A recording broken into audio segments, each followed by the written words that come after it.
আরবি 12 মাসের মধ্যে গুরুত্বপূর্ণ মাসের নাম রমজান।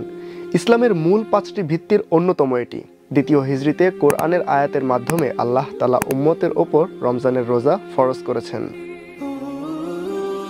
রাসূলুল্লাহ সাল্লাল্লাহু আলাইহি ওয়াসাল্লাম বলেছেন, রমজানের প্রথম দশক রহমতের, মধ্য দশক মাগফিরাতের আর শেষ দশক নাজাতের। প্রথম দশকে আল্লাহ বান্দার প্রতি রহমত নাজিল করেন।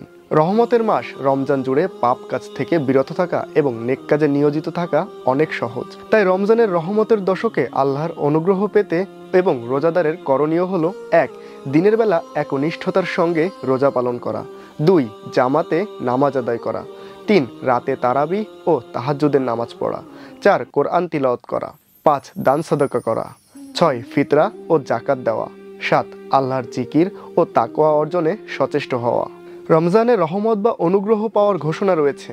যে ব্যক্তি বিশ্বাসের সঙ্গে সওয়াব বা প্রতিদান পাওয়ার নিয়তে রমজান মাসে রোজা রাখবে, তার বিগত জীবনের সব গুনাহ ক্ষমা করে দেওয়া হবে।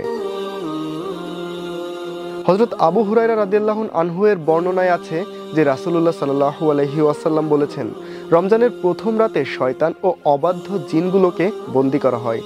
জাহান্নামের দরজাগুলো বন্ধ করা হয়, কোনো দরজা খোলা রাখা হয় না। জান্নাতের দরজাগুলো খুলে দেওয়া হয় এবং কোনো দরজা বন্ধ রাখা হয় না। রমজান মাসের প্রথম 10 দিন রহমতের বা দয়ার। সুতরাং এই 10 দিনের করণীয় হলো আল্লাহর দয়াময় সংক্রান্ত নামগুলো জেনে মুখস্থ করা, নামের বৈশিষ্ট্য জেনে আত্মস্থ করার চেষ্টা করা।